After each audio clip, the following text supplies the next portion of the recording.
Yan, ito na naman tayo sa dagat. Para sumilip at mamasyal. Titignan natin yung ibinabaw ng dagat.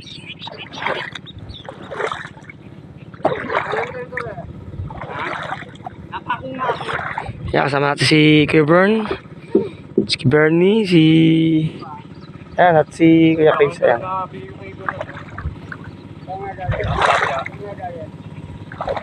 Sumikawayan.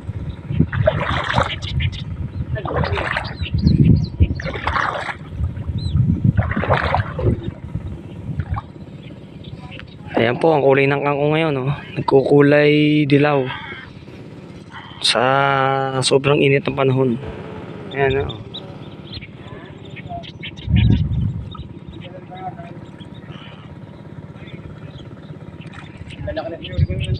Ayan po yung kangkungan ni Kuya Chris.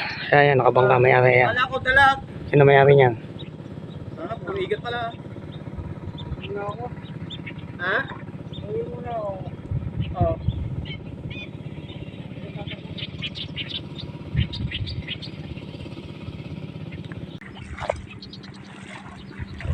Sinilip natin kung mababaw na. Ito, nakita natin sobrang babaw na. Nung kapanahon ng kalaliman dito ay lampas tao. Yan, kita nyo naman, oh. Naninilaw na yung kangkong. Dahil sa sobrang init ng tubig sa tabi. Ayan na, oh.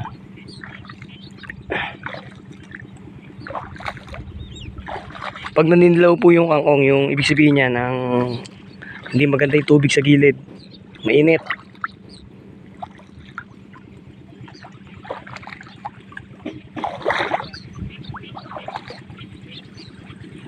Yan, kailangan na ilipat yan sa sa medyo malalim na bahagi ng dagat. Para maganda yung sibol niya, kulay green. Yan, lapit tayo.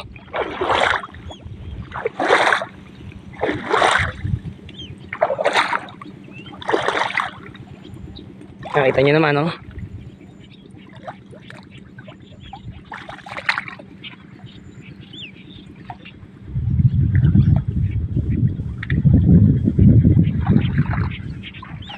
Di bali isang buwan tayo hindi nakabisita dito sa dagat.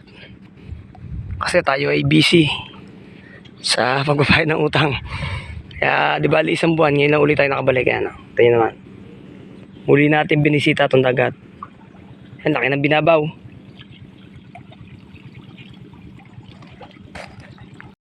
Ay, pag, hindi na maghangin yan ganyan.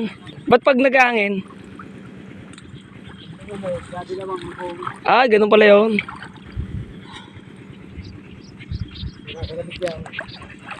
Yung nakakaraan, amihan po, ang lakas ng hangin. Di bali, pag daw yung kangkong ay yun daw hangin ay malakas.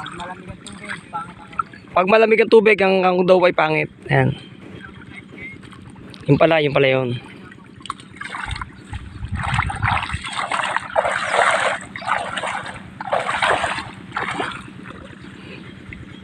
Kaya ililipat niya sa medyo malalim-lalim na tubig kasi sobrang inaabot na po ng kate, yun, no? Wala nang tubig yung gilid. Kailangan ilipat yan.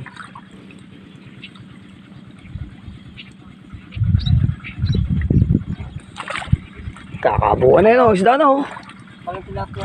Yan, ganyan po pag lilipat ng kangkong, yan, oh. Ilayan mo yan sa sa parting malalim.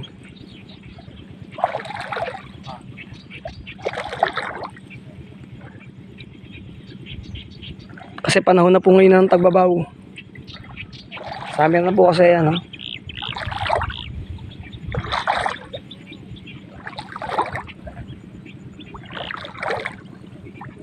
Ayan po, kitang-kita ko yung mga isda. Sa naglulutangan, ayun, no? Kasi po kalmado yung dagat.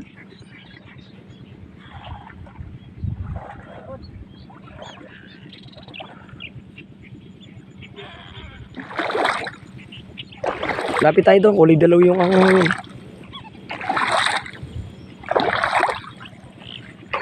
pero to maganda tong mo, ito kangkong to green. Oo, napikasan na yan. Pitasan na. O ano pa to, no? Malnourished na. Itong ang kulay dilaw mo ako. Pag dilaw, hindi yan makita dyan. Kaya pag ganyan daw pong dilaw ang kulay, wala daw kita. Kailangan ang kangkong ay kulay green saka matataba. Yun ang pambenta. Yan, ganyan po. Kaso napitasan na. Ayan, o. Ganyan dapat ang kulay. Yan, ganyan. Kapag ganyan, malnourished, tapos payat, wala kang kita dyan. Hindi pwedeng pitasan.